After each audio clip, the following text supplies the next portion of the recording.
And we're back for the last segment of the show. We're going to talk about some of these players that have been getting in trouble here lately.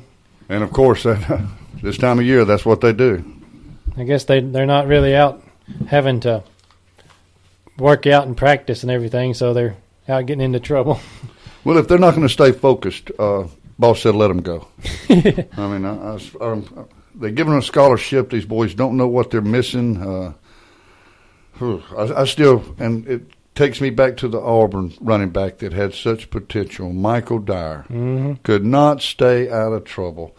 And to some of you old-timers, I'm going to tell you another two that killed me. One from Alabama, one from Auburn, Lectron Williams and Lenny Patrick.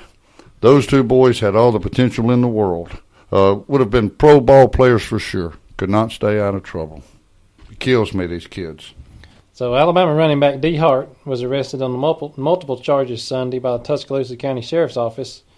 He was charged with giving false information and possession of marijuana.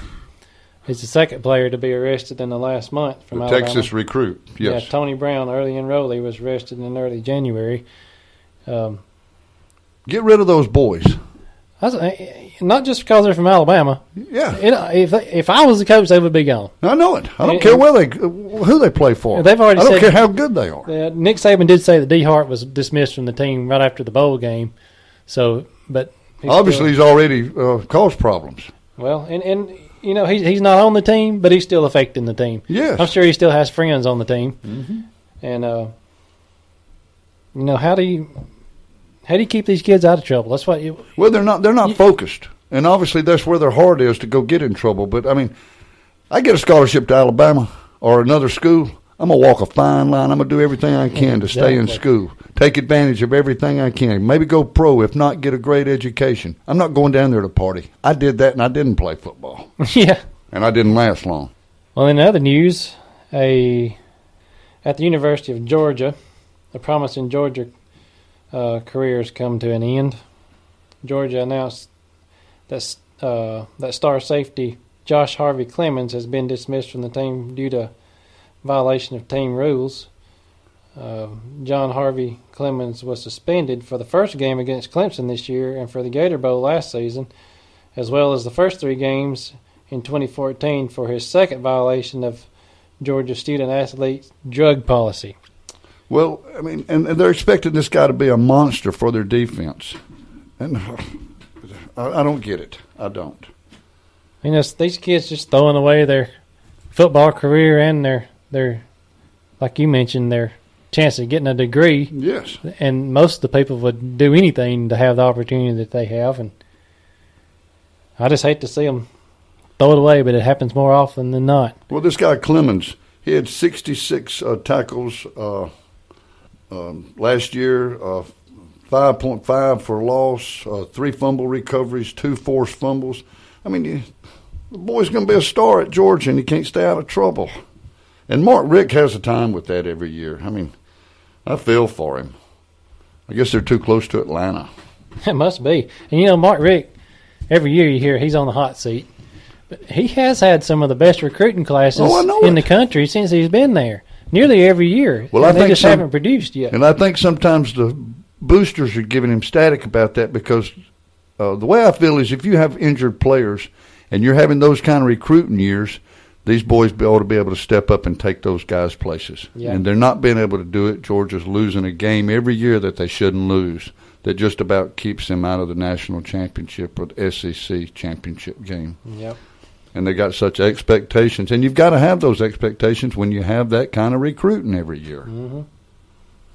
Robert and Denzel Kimdichie from Ole Miss have a lawsuit filed against them for battery, a $2 million lawsuit. And my question is, they've already been proven through a police report that there was nothing linking them to this altercation that's supposed to happen at a frat house when they almost beat a guy to death. Yes. And But even if they're found guilty, just say that in this trial they are. They're not in the NFL yet. They need to go to jail. Yeah, and where is this? They're suing them for $2 million. Yes. So, it's a civil suit. Innocent people don't pay $2 million. They don't get sued, and they don't lose the suit. Where are they going to get $2 million? Yeah. Well, somebody feeding them. But, it just kills me how these guys, I don't know, they resort back to the streets. Another thing I wanted to talk about this week is a lot of the talk here in the state of Alabama. We've seen it on the news nearly every night. Is the Rashawn Evans from Auburn High School that chose Alabama over Auburn, and all of the supposed threats his family's been getting from Auburn fans. And I've got some friends in school at Auburn, and the day after he left Auburn High School, when he signed his letter to go to Alabama, one of these friends of mine actually saw them when they left the school with him hanging out the window, flipping everybody off, dropping F-bombs and hollering "Roll him effing Tide" as he was driving down the road, hollering he was never going to Auburn. It was all a charade. Well, that just throws another kink into the story. It sure does, and I'm not sure he'll make it. I'm not either. I'm really not. It shows no class for one thing.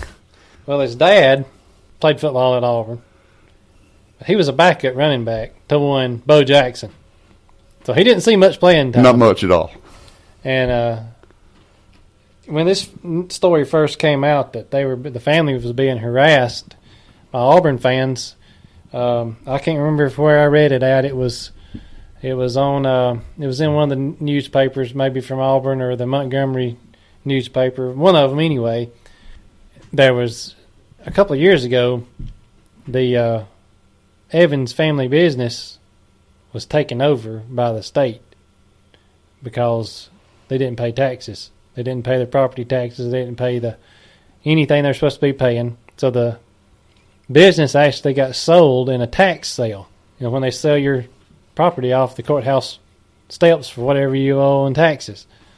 Well, they bought the business back somehow, and they still failed to pay their taxes and stuff. And now they come out saying that everybody's, after them, because of this. Well, you don't pay your taxes. That's not you trying to get this where you can get some money to get back on your feet, I guess, is what it sounds like. Well, that doesn't have anything to do with football. That's against the law. But it just seems to me every time that I haven't personally heard anybody. I know a lot of Auburn people, and I haven't really heard anybody say anything negative about the kid. I haven't either. And I guess it's different down on campus in Auburn, but as far as the people I know that are actually down there say it's just been the opposite. Every time he drives through campus going to school and from school, he's flipping everybody off and MFing Tide to everybody. So, we've mentioned several times, these kids. It's not really the coach's. I know it is the coach's responsibility to keep these kids out of trouble, but most of the time it's when they're back home. It's when they're getting in this kind of trouble. Oh, yes, not on campus. They get back home and start partying with their buddies. Next thing they know, they're in jail. Do you actually think if Nick Saban or Gus Malzahn or Urban Meyer or anybody knew these kids were about to do this or were doing something like this, that they would let it happen? No, they wouldn't. But you can't watch them all the time. I know. And kids have to act like adults. But it doesn't matter. Every time one of these kids gets in trouble, doesn't matter what school they're from, they always run back, especially the way the media is today. It's always the school's fault or the coach's fault. Well, they like to do it like that. They like to blame the schools and say that, this is trouble here, trouble there. But it's when these kids get away from there. Because, if they're there at the dorms and Nick Saban or whoever the coach is and on them and watching them, they ain't got a chance to do it then. If they break away, get out. See, right, and that's like you said before. Right now, it's all they really got is they can't really practice. They can go out on the practice field on their own and run plays, but no coaches can be around. They can do their weightlifting, and that they have study hall they have to go to get, We've got to find ways to occupy your time. What's that old saying about idle time is the devil's time? Yeah. Yes. Well, I know somebody's getting the media's got to blame somebody, but why don't they ever say anything about the parents? That's what that's what I'm trying to get at. Yes, they don't blame the kid, they don't blame the parents, and they blame the coaches. Yeah, I mean that's because that's news. That brings up more news than you're blaming it on some parents. They don't want to do that because that's getting personal. Blame the school. That's the news. Yeah, I guess it's a better story if it's the news. And that's what it all is about anyway, who can come up with the biggest stories. And the media, sometimes I have a problem with the media, sometimes how they tear things out of proportion. But that's the way the world is now. Well, I promise that we're going to get to the NFL prospects before too much longer maybe. And we'll have a whole show on that. Yeah, but another story that's kind of goes along with that is what. Just think back. What are some of the all-time top 3-star recruits that have played in the SEC? And I'll give you just one example. A 3-star recruit is Johnny Manziel. Exactly. Yes. Mm-hmm. What other 3-star recruits can y'all think of that have had a better? What 5-star recruit can you think of right offhand that has a better career than Johnny Manziel as a 3-star recruit? I can't come up with one. I can't either right off the top of my head. You could say Cam Newton, but he was a junior college. He came out of a junior college, and Manziel came out of high school as a 3-star recruit. Well, I think a 3-star recruit, not all the time, but he's going to fight. Oh, yeah. He's going to fight and try to beat that 5-star out. And sometimes, even an average ball player that's willing to learn, you can turn him into a star. That's Somebody right. come in there with a big head, I'm a 5-star. Sometimes they don't pan out. Well, most of the time it is these 5-stars, like you said, that doesn't pan out. It's the ones that are 2, 3, and 4 stars that's coming there saying, like you said, we got to prove we can play. I want to get out there. I want to beat that 5-star out. And they wind up taking the 5 stars and becoming stars. I mean, there's not, Alabama might have had, 5 or 6 they had this year, 5-star recruits, but not all of them played. How many of them are going to play? Exactly. And I like the fact of going in there and having to work for your position. I mean, anybody going in there, like the 2 quarterbacks this year for Alabama, they're going to have to fight for it. I mean, nobody's got that sewed up. Oh, yeah. And I think this, Nick Marshall will probably be the starter at Auburn again this year he probably should be. Well, yes. I mean, you don't break a guy down after the kind of year he had. After the Mississippi State game, that guy stepped up, and I saw him play some great football this year. Well, he had the best completion percentage in the SEC. That's why a lot of people didn't realize, because he didn't throw for that many yards. He only threw for 1,500 yards. Well, there was 3 games where he only threw 9 passes. Yeah, and completed 4 or 5 of them. And when you can run the ball like that, shoot, bring the pass out for a surprise, just a change of, give them something different. And another thing we're going to talk about when we get to the show where we talk about the NFL draft picks is the who we think has been the biggest bust over the ages in the NFL draft. And the first player that pops to my mind is Jamarcus Russell, I guess. And then I go back a little bit further to Ryan Leaf. Oh, Ryan Leaf, yeah. And he's probably the biggest of all time. Yeah, and still today I think he thinks he can play. Yeah. Well, you could say Carnell Williams from Auburn. It really wasn't his fault. It was the injuries, but he got paid the big money, and he had a pretty good rookie year, and then the injuries took over. Well, yeah, the knee problems, and he wasn't a big running back. Yeah, and I think that was the difference between him and Ronnie Brown. I saw Ronnie Brown hit a Kansas City Chief on the sideline one day trying to knock it, and he just ran over him. Yeah. And Carnell couldn't do that. He had to juke you. Yeah, Ronnie Brown's still playing. Yes. He plays for the Chargers now.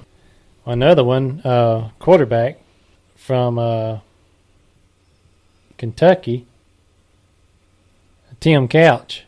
Oh, yes, you're talking about the big boy they had? No, that's Jared Lorenzen. That's right, yes. He's playing arena football now. Well, he's probably doing pretty good. Have you seen his YouTube videos? No, I haven't. I'll have to check that out. It says he's listed at 320, and he's still playing quarterback, but he's every bit of 350, 360. He's a big old boy, but he can move. It surprised you. And it's hard to bring him down. But Tim Couch was I can't remember when he graduated from Kentucky, but he had set all kind of NCAA records, and he got the NFL and just laid an egg. I mean, he sure did. He got drafted by the Browns and started his rookie year, and I don't know if they won a game, but and that was it for him. Yeah, that was it for him. Brandon Wheaton from Oklahoma State, he was set all kind of records too at Oklahoma State, and actually I think he got drafted by the Browns too. Yeah, the Browns get some of those guys. But in recent memory, Jamarcus Russell. Yeah, that was the biggest bust. And then they go in there and find him bottles of codeine. Yeah. And he was a wash. Ryan Leaf's probably the biggest of all time. If I had to. And the most money lost. Yes. Yeah. I mean, because he had everything. And not saying anything about Gino Torretta. Yeah. But I think sometimes even this, he had the Heisman jinx with him. I think, they named him Heisman Trophy winner before the game, and I think he believed it. Yeah. And Alabama went out there and defensed him, and he shuffled his feet on the first play, and we knew he was dead meat. Well, but he's a great announcer, and he doesn't hold any ill feelings against us, because I saw him a couple of years ago talk about Alabama, and he didn't talk about somebody that's career got ruined by him. Which happens a lot, though. Yes, I mean, he's not the first Heisman Trophy not to pan out, Heisman Trophy winner. Well, Jameis Winston was on the verge of it this year. Yes. For 3.5 quarters of the BCS championship game. He looked like a second-string high school quarterback until he completed that 5-yard out route or slant route that anybody in the country could complete. Yes, and still, I'm not taking anything away from Florida State, but I mean, Auburn had a 2-touchdown lead on them, and I believe they should have beat them. I don't know what happened; they changed their game plan or something, but Jameson came out on the lucky end of that. Yes, and another one that didn't pan out, Colt McCoy. Yeah, from Texas. Yeah, he didn't. He went to Cleveland, and I know Cleveland. I think because of the records they have, was able to get some of these ball players, first picks, but and they've been doing a tad better the last few years, but Cleveland was the place you went before you retired. Yeah. I mean, and that's the way it looked. Well, the way it's looked, just since we've been sitting here talking about this, Tim Couch, Colt McCoy, Brandon Wheaton, we're all drafted by the Browns. Exactly. And I think Trent Richardson went there as a running back, of course, and I think he did pretty good. I think he's had a pretty good little career. I think he's done better than Mark Ingram, and I like both of them, but I think Trent's more of a pro-style runner than Mark is. Yeah, and I don't understand why they traded him, why they traded Trent Richardson. I don't either. To the Colts. And I don't know. Well, I know Trent's probably happy. Yeah, I bet he is too. But and you had Trent Richardson, Mark Ingram, and Eddie Lacy all in the same backfield. And when they were all in the same backfield, who would have thought that Eddie Lacy would have had the best pro career? Yeah, Rookie of the Year this year. I'm proud of him. He's the one that carried the Packers all year long. Sure did. With Rodgers being hurt.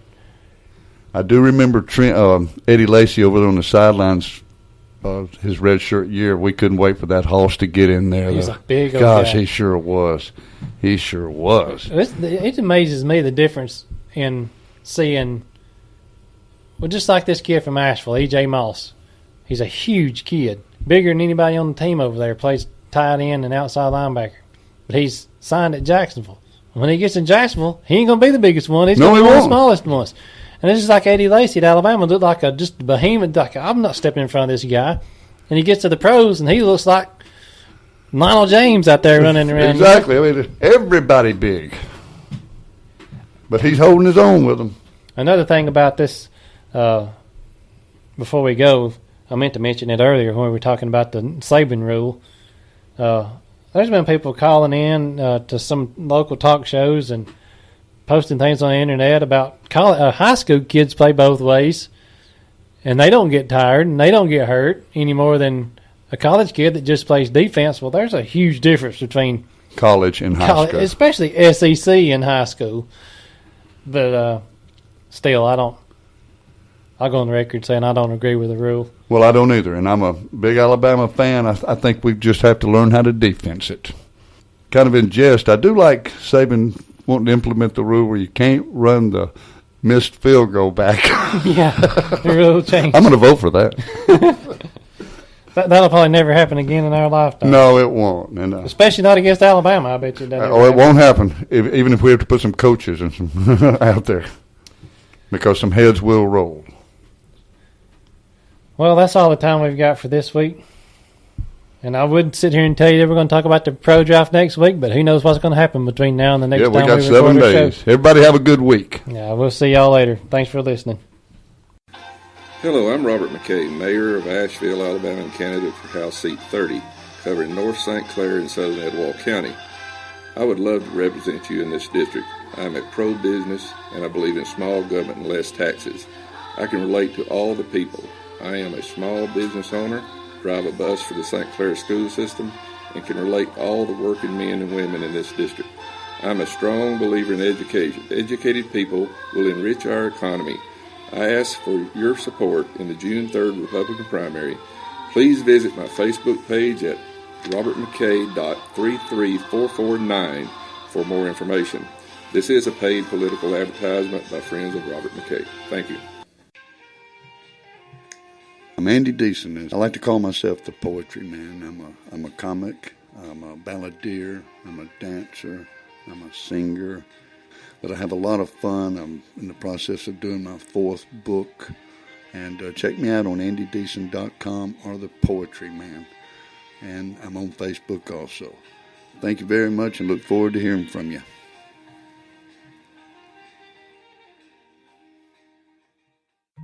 Mom, Dad, this is John Kroll from Big Oak Ranch.